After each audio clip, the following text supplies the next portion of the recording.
Before he was the name whispered in fear. Before the snap that shook the universe. There was a boy, born on a dying world. A boy who would grow into Thanos, the Mad Titan. But to understand his rise as cinema's greatest villain, we must begin at his roots. Thanos was born on Titan, one of Saturn's moons in Marvel lore. But this was no paradise. It was a civilization burning from within. Overpopulation, exhausted resources, a society too blind, too stubborn to act. Amid this chaos, Thanos, unlike others, saw the truth. From the beginning, he was different. Born with the deviant gene, his skin was purple, his body larger, his face twisted. His parents looked at him not with pride, but with horror. Even as a child, Thanos learned what it meant to be an outsider. He was mocked, feared, hated, but Thanos was no fool. His mind was brilliant. He studied science, philosophy, strategy, and he began to ask a question no one else dared to. What if life itself was the problem? On Titan, as resources dwindled, Thanos made a proposal. It was logical. It was cold. He suggested eliminating half the population, randomly without prejudice, rich and poor alike. In his mind, this was not cruelty. It was salvation, a universe in balance, a future secured. But his people rejected him. They laughed. They called him mad. They cast him aside. And as years passed, Titan fell. The world withered. The people starved. And everything Thanos predicted came true. This was the wound that never healed. The wound that shaped him. Thanos did not see himself as evil. He saw himself as right. If Titan had listened, his people might have lived. And so his obsession grew. If no one else would make the hard choice, he would. If no one else could bear the burden, he would. But here lies the tragedy. Thanos was not a monster born of cruelty. He was a savior born of pain. And in his heart, he believed he was the only one strong enough to do what must be done. This conviction made him unstoppable. It hardened him into the being who would one day wield the Infinity Gauntlet. Yet, even in his rise, there was a haunting loneliness. For a villain who believed he brought mercy, there was no one left to show him mercy in return. And this is why, when we first meet Thanos in cinema, his presence feels different. He is not cackling. He is not boasting. He is calm, measured. A man who has suffered, who has lost, and who has convinced himself the universe cannot survive without his will. That is what sets him apart. He is not chaos like the Joker. He is not domination like Darth Vader. He is something colder. A villain who believes he is the only true hero. And when he takes his first steps into the wider universe, hunting for the stones that will make his vision real, it is not hunger for power that drives him. It is the memory of Titan. It is the sound of a world crumbling. It is the scar of a boy who once begged to be heard and was ignored. This is the Titan's tragedy. And this is where his rise begins. Because the greatest villains are not born evil. They are born from the wounds the world refused to heal. And Thanos, the Mad Titan, carried his wound into the stars. Thanos left Titan behind. But he never left behind the lesson. Balance, sacrifice, the will to act when others refuse. These words became his creed. And with every passing year, he turned from exile into conqueror. Thanos did not build his army through fear alone. He built it through ideology. He did not speak of conquest. He spoke of mercy, of salvation. To his followers, he was not a tyrant. He was a prophet. And those who served him, the Black Order, the Chitauri, the legions of warriors, did so because they believed in his vision. Yet, Thanos was not a man of endless cruelty. He had rules. His armies were not unleashed without purpose. Every world he struck followed the same principle. Half would die. Half would live. Random. Impartial. It was never about punishment. It was about balance. But balance bought with blood. On one world, his doctrine became personal. The planet of Zenhobari. A lush and thriving society. When Thanos arrived, he carried out his will. Half were executed. Half spared. Among the survivors was a little girl. Her name was Gamora. In that moment we see the contradiction of Thanos. He slaughtered her people. And yet, he took her hand, raised her as his daughter, taught her the blade, taught her discipline, taught her his philosophy. She grew in his shadow, both weapon and child. And in her, we glimpse the strange complexity of Thanos. He is ruthless, but he is also capable of affection. Twisted, scarred affection. The love of a man who believes the only gift worth giving is survival. As his armies swept across the stars, worlds fell silent. Some called him mad, some called him God. But Thanos was never satisfied. He saw the flaw in his own crusade. He could bring balance one world at a time. But the universe was vast, the suffering endless, and so his gaze turned to something greater.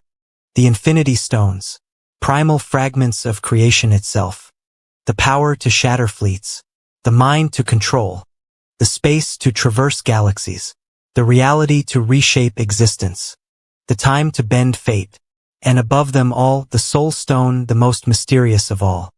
With these six united, the gauntlet could become his ultimate weapon. No longer would he need to send armies. No longer would he need to spill rivers of blood. With a single snap, he could give the universe the balance it needed. Quick, efficient, unstoppable. It was not domination that tempted him. It was resolution, the final solution to the chaos of life.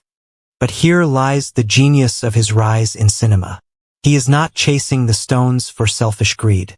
He is not seeking eternal rule. He is seeking an end to what he sees as endless suffering. This is why, when audiences watched him appear piece by piece across the Marvel films, there was fear, but also fascination. Because we began to understand him. And that is what makes a villain great. When you see not just what he does, but why he does it. When his logic begins to whisper in the back of your mind. When you ask yourself, if the universe truly was collapsing under its own weight, would I have the strength to do what he does? That is Thanos' true conquest. Not of worlds, but of the audience. Of our sympathy, our unease, our grudging recognition that he may not be entirely wrong. And so, as he draws closer to his prize, as his Black Order hunts the stones across the cosmos, the rise of Thanos moves from myth into inevitability. Because for him, this was never conquest. It was destiny. And destiny, in his hands, was about to crush everything we thought we knew about heroes, villains, and the line between them. It all led to this. Every whisper, every glimpse, every shadow of Thanos in the background of Marvel's Saga pointed toward a single event. The day he would finally step forward. Not as a hidden hand, not as a looming threat, but as the center of the storm. Avengers, Infinity War. The moment the Mad Titan revealed himself not as rumor, but as inevitability.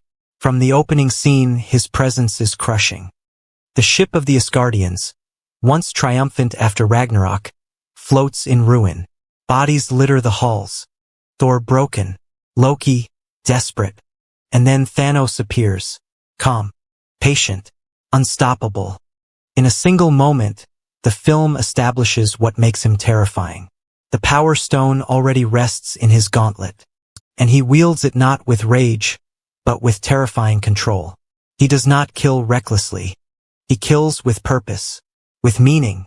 The death of Loki is not just tragedy. It is statement. Thanos is here, and the universe will never be the same. What follows is not just battle after battle. It is a race against inevitability. The Avengers, the Guardians, Wakanda, all rushing to stop what cannot be stopped. Because Thanos is not simply hunting the stones. He is dismantling the very idea of resistance. Think of how the film twists expectation. Every hero we followed for 10 years throws themselves in his path. Iron Man, Doctor Strange, Spider-Man, Black Panther. And yet, every victory they achieve is temporary. Every sacrifice, swallowed by the tide of his will. And still, the film dares to show his heart. The moment that defines him, the Soul Stone. On the cliffs of Vormir, the greatest villain of the Marvel Saga faces the cruelest price. The stone demands a soul. Not any soul. A soul he truly loves. And for the first time we see him hesitate. We see him suffer. Because to him, Gamora was not a weapon. She was not a trophy. She was his child. And when he casts her into the abyss, when her scream echoes into silence, we see his face. A man broken by the weight of his own destiny. A man who has convinced himself that love must die for balance to live. It is this moment that elevates Thanos beyond the countless villains before him. He wins not because he is stronger. He wins because he is willing to lose what no hero could bear to sacrifice. And so, piece by piece, the gauntlet is completed.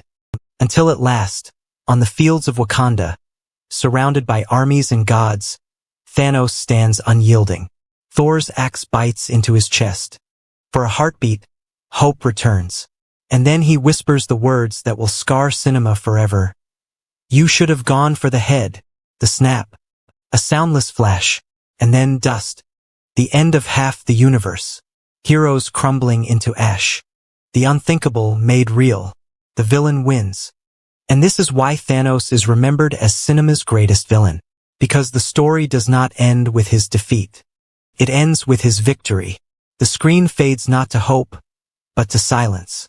To the image of Thanos, at peace, watching the sunrise over a grateful universe.